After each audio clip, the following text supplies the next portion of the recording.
কোন কোন পশু দ্বারা কোরবানি করা জায়েজ? কোরবানির গোশত কতদিন ফ্রিজে রেখে খাওয়া যাবে? 7 নামে কোরবানি দেওয়া যাবে কিনা? কোন কোন পশু দ্বারা কোরবানি করা জায়েজ? কোন কোন পশু দ্বারা কোরবানি করা জায়েজ ভাই? এটার উত্তর হলো, কোরবানি করা যাবে উট দিয়ে, যদি উটের বয়স হয় 5 বছর। কয় বছর? 5 বছর বয়সী উট। আর গরু দিয়ে কোরবানি করা যাবে, মহিষ দিয়েও করা যাবে, যদি গরু মহিষের বয়স হয় 2 বছর।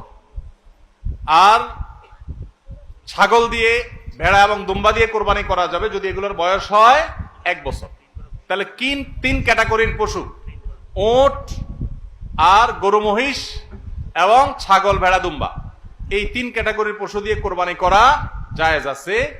এবং এছাড়া অন্যান্য যেগুলো আছে, বন্য জন্তু অথবা অন্যান্য হালাল পশু, হাঁস মোরগ, এগুলা কোনোটা দিয়ে কোরবানি করা জায়েজ নাই। কোরবানি শুধুমাত্র ওইটা দিয়ে কোরবানি করা জায়েজ আছে, 3 ক্যাটাগরির।